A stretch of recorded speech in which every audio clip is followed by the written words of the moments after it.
Hello students, welcome to SR education. तो आपण मानकर 9th क्लास रो लाइफ साइंस आज ठारू स्टार्ट हबो। तो प्रथम अध्याय जैव विविधता आमे पढ़िबा। तो जैव विविधता बायोडायवर्सिटी आपण मन रे क्वेश्चन आस्थो बायो कोन डायवर्सिटी कोन।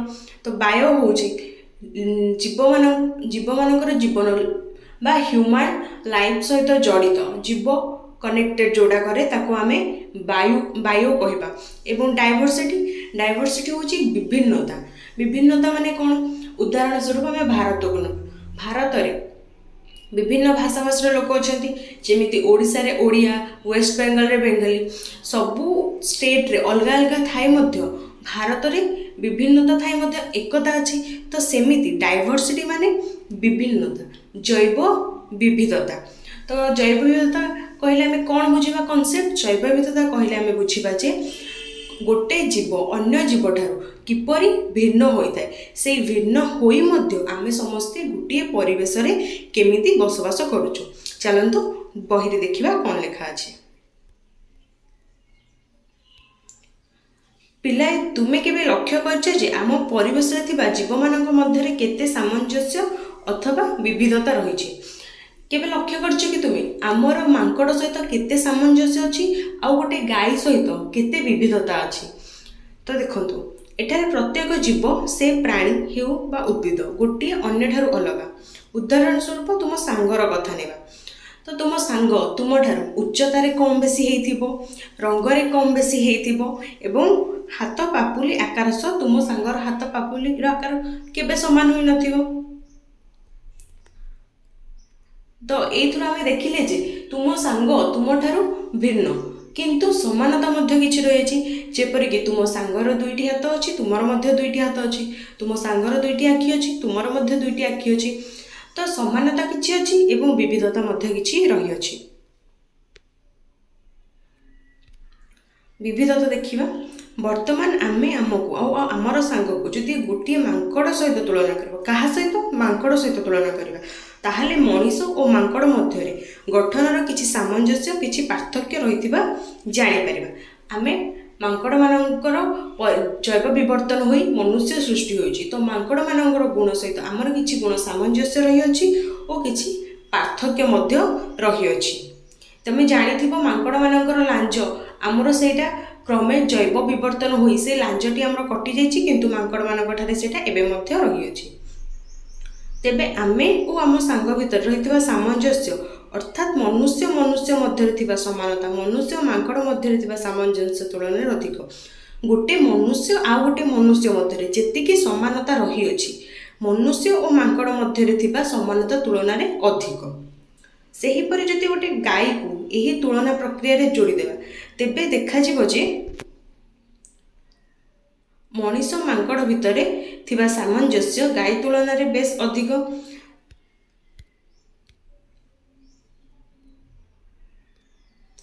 देसी गाईटी जर्सी गाई भली देखा जाए कि समस्त गाई एका भली देखा जाती। तो तुम देखिथिबो जर्सी गाई से देसी गाई ठू बहुत आकार रे बड़ हेइथिबो, देखिबाकू मध्य सुंदर हेइथिबो, किंतु देसी गाईटी सेपरि होई नथाय। तो आमे देसी गाईर गोठ भितर थिबा जर्सी गाईटी को चिन्हि परिबा कि? हाँ, चिन्हि परिबा, कारण जर्सी गाई देसी गाई समस्त ठार बहुत बृहत होई थाए। तो सी गोटे गोट मध्य रे थिले आमे ताको चिन्हि परिबा। एही चिन्हट आधार मापकाठी कौन हो, तार फिजिकल अपीयरेंस सी केते बृहत एटा हम तार मापकाठी।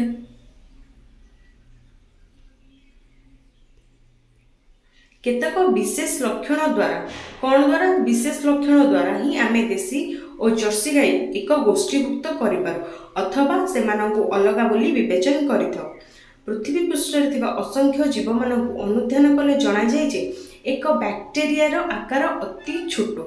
बैक्टेरिया आकार बहुत छोट, यह खाली आखि रे देखा जाए ना, तेणु यार दैर्घ्य को केउथिरे माइक्रोमीटर रे प्रकाश करा जाय थाए। बैक्टेरिया आकार बहुत छोट, तेणु ताहार दैर्घ्य प्रस्थ को माइक्रोमीटर रे प्रकाश करा जाय थाए। 1 माइक्रोमीटर केते metre 10 to the power -6 metre. एटा मन रखिबो, शॉर्ट क्वेश्चन रे आसी पारे। बैक्टेरिया दैर्घ्य प्रस्थ को केउथिरे प्रकाश करा जाय micrometre. 1 micrometre equal to 10 to the power -6 metre.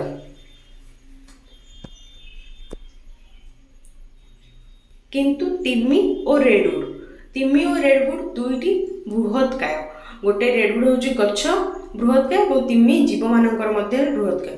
ତ ଦୈର୍ଘ୍ୟକୁ ଆମେ ମିଟରରେ ପ୍ରକାଶ କରି ତାହା ଯଥାକ୍ରମେ ପ୍ରାୟ 30 ଓ 100 ମିଟର ବୋଲି କହିଥାଉ। ତିମିର ହେଉଛି 30 ମିଟର, ରେଡଉଡ୍ର ହେଉଛି 100 ମିଟର।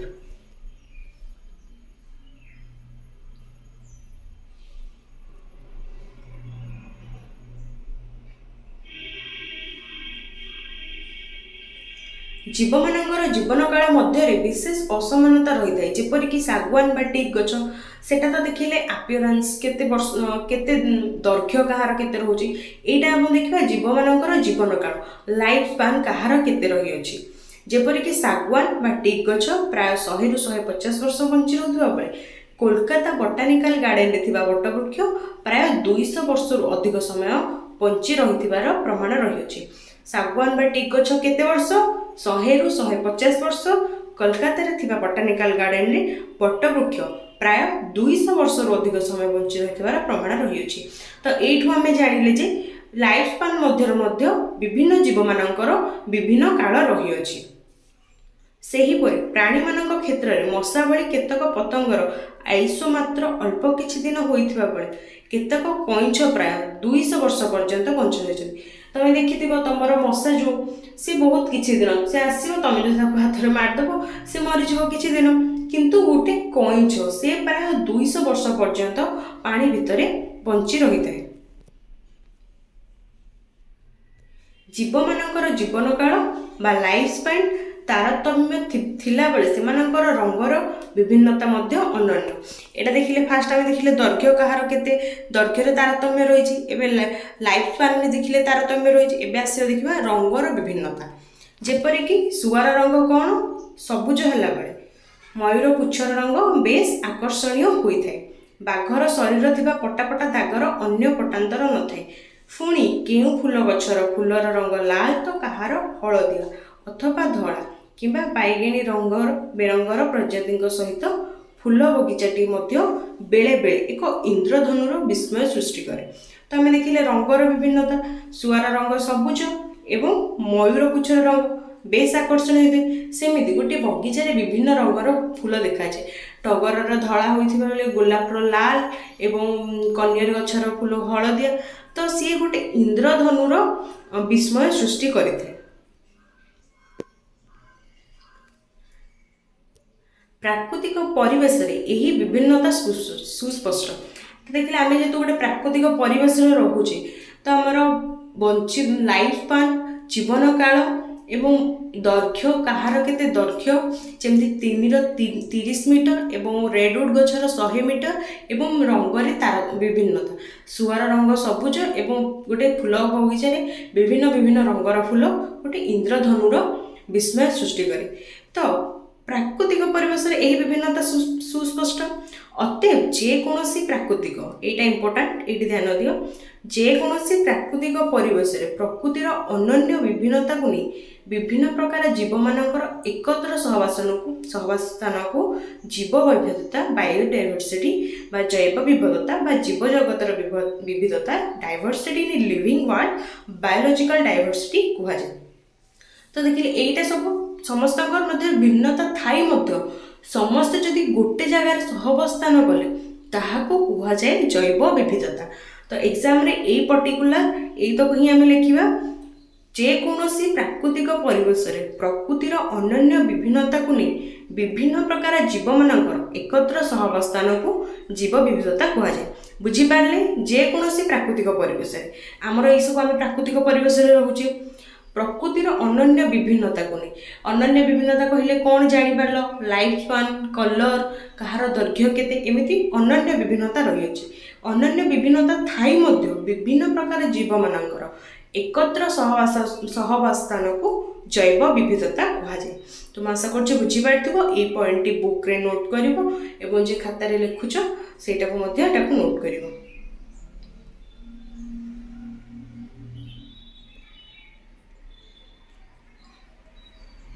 ପୃଥିବୀର ପ୍ରତ୍ୟେକ ପ୍ରାକୃତିକ ପରିବେଶ ଯଥା ଜଙ୍ଗଲ, ପାହାଡ଼, ପର୍ବତ, ନଦୀ, ହ୍ରଦ, ସମୁଦ୍ର, ମରୁଭୂମି ଓ ବରଫାବୃତ୍ତି ଅଞ୍ଚଳ ଇତ୍ୟାଦିରେ ବସବାସ କରୁଥିବା ଜୀବଜଗତରେ ବିବିଧତା ପୂର୍ଣ୍ଣ ମାତ୍ରାରେ ପରିଲକ୍ଷିତ ହୋଇଥାଏ।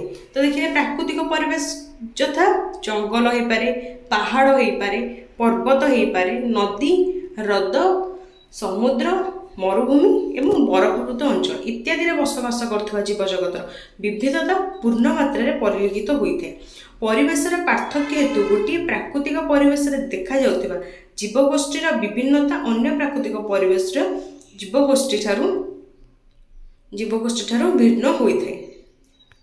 ପୃଥିବୀର ସମସ୍ତ ପ୍ରାକୃତିକ ପରିବେଶକୁ ଏକାଠି ନେଇ ବିଚାର କଲେ ଜୀବଜଗତର ବିବିଧତା ଯେ କେତେ ବ୍ୟାପକ ତାହା ସହଜରେ ଅନୁମେୟ।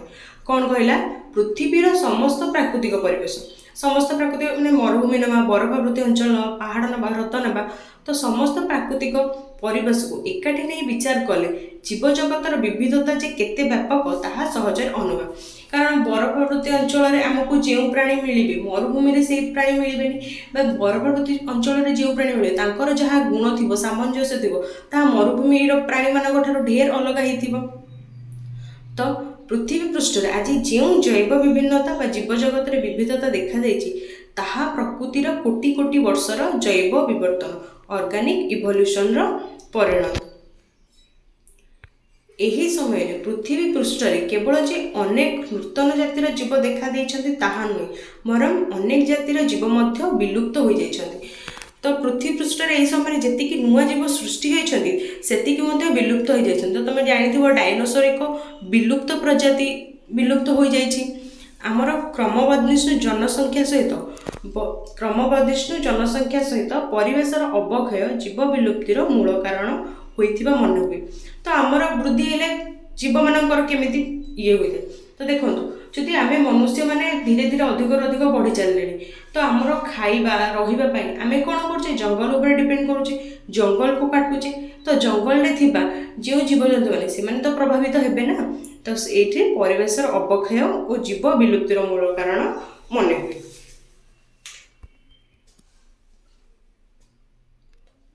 ପୃଥିବୀରେ ପ୍ରାୟ 15 ଲକ୍ଷରୁ ଅଧିକ ଜାତିର ଜୀବ ଥିବାର ଅନୁମାନ କରାଯାଏ।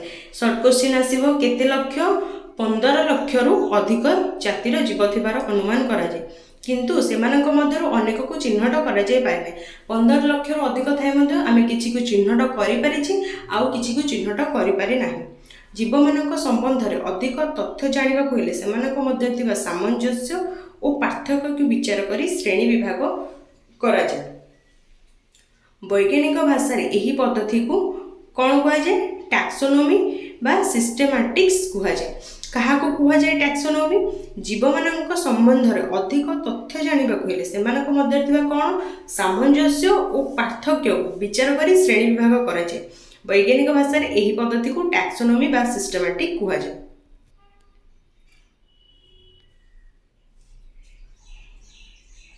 ଶ୍ରେଣୀ ବିଭାଗ ଦ୍ୱାରା ବିଭିନ୍ନ ଜୀବକୁ ଚିହ୍ନିବା ସହଜ ହୁଏ, ଜୈବ ବିବିଧତା ସମ୍ବନ୍ଧରେ ଅଧିକ ତଥ୍ୟ ମିଳେ, ଜୀବମାନଙ୍କ ମଧ୍ୟରେ ଥିବା ପରସ୍ପର ସମ୍ବନ୍ଧ କଥା ଜାଣି ହୁଏ ଏବଂ ବିଭିନ୍ନ ଭୌଗୋଳିକ ଅଞ୍ଚଳରେ ଜୀବମାନଙ୍କର ବିସ୍ତାର ବିଷୟରେ ଜ୍ଞାନ ବଢ଼େ।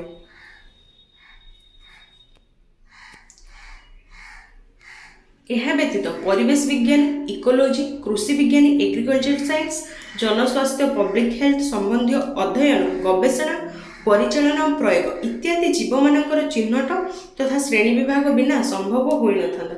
ତ କାହା ବିନା ସମ୍ଭବ ହୋଇନଥାନ୍ତା? ଏହା ବ୍ୟତୀତ ପରିବେଶ ବିଜ୍ଞାନୀ, କୃଷି ବିଜ୍ଞାନୀ, ଜନସ୍ୱାସ୍ଥ୍ୟ ସମ୍ବନ୍ଧୀୟ ଅଧ୍ୟୟନ। ଅତଏବ ଆସ ସେହି ଜୀବମାନଙ୍କର ଚିହ୍ନଟ ତଥା ଶ୍ରେଣୀ ବିଭାଗ ବିଷୟରେ ଆଲୋଚନା କରିବା।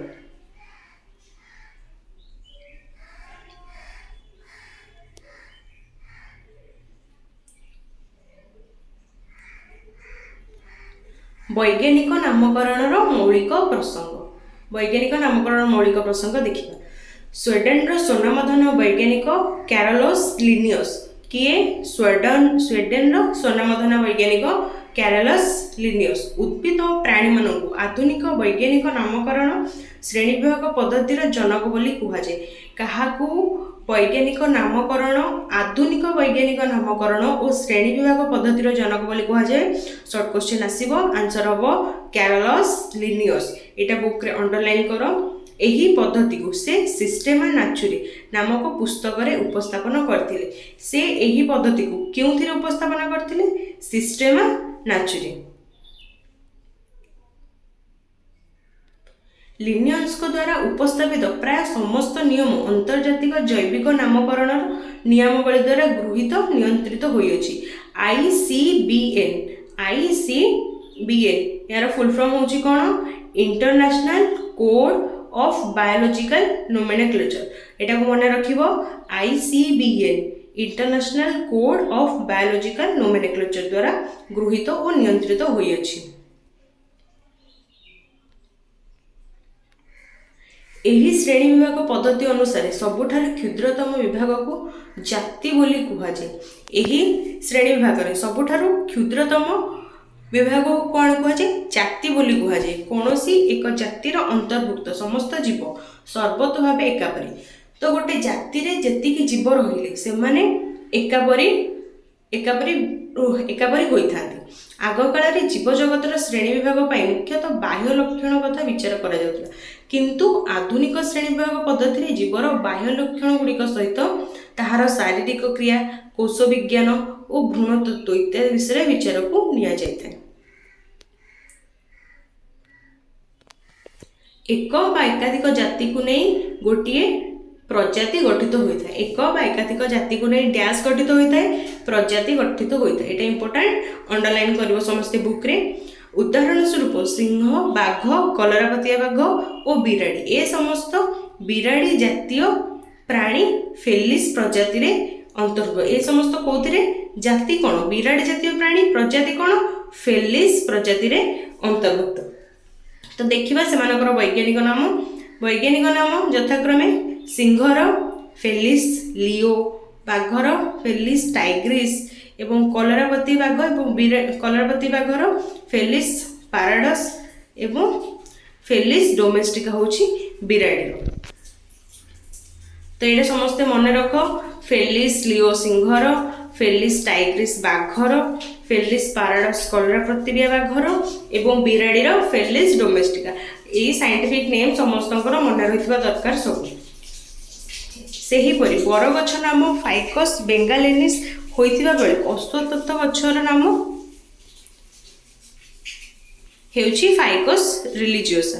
मनीषर वैज्ञानिक नाम कौन? होमो सापियंस। मनीषर वैज्ञानिक नाम होमो सापियंस। लिनियस को प्रवर्तित द्विपद नामकरण पद्धति को बाइनोमियल नोमेनक्लेचर कुहाଯାଏ। लिनियस को प्रवर्तित यह द्विपद नामकरण पद्धति को कौन कहुए? Binomial nomenclature कुहाଯାଏ। पूर्वर दि जाइथिबा उदाहरण गुड़ी को देखिले जनाजिबो जे प्रत्येक नाम दुई पद विशिष्ट। दुईटी पद मध्य प्रथम पदटी प्रजाति और द्वितीय पदटी जाति कुहाଯାଏ। तो फेलिस लियो रे फेलिस होची प्रजाति, लियो होची जाति।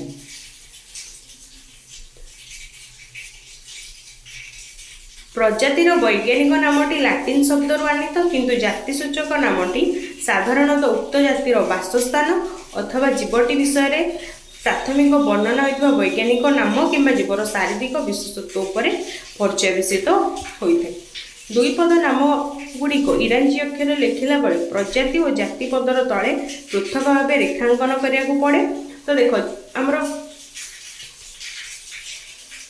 आमर ये जो फेलिस लियो लिखा है तो ताको लिखिबार दुईटी मेथड अच्छी। फास्ट तो फेलिस और लियो लिखिबा फेलिस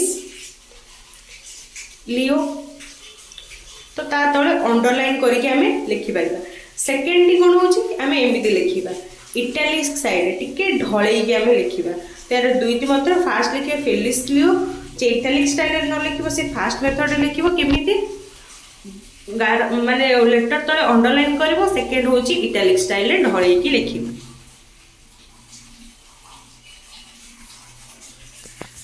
तो देखिले रेखांकन करिया पड़े कि प्राथमिक इटालीय हस्तलिपि भली वक्र आकार लिखा जाए। पुणी प्रजातिर प्रथम अक्षरटी बड़ लिपि कैपिटल लेटर थिला बेले जातिर प्रथम अक्षरटी सान लिपि होता है। तो यतक मन रखिबो दुईटी मेथड थाए एवं प्रजातिर प्रथम अक्षरटी बड़ लिपि होइथिबा बेले जातिर प्रथम अक्षरटी सान लिपि होता है। तो आज ये था काली आम पढ़ा श्रेणी विभाग आधार बेसिक ऑफ क्लासिफिकेशन। तो आज ये वीडियोटी एंड करवा। तो जीवा पूर्व चैनल को सब्सक्राइब करेंगे और आपंकर जी 9th क्लास फ्रेंड अच्छा भिडियो शेयर करेंगे और क्लास रे जॉइन करने को कहे और डेली जहाँ पढ़ाला रूम रे जाइए रीडिंग करेंगे। Thank you.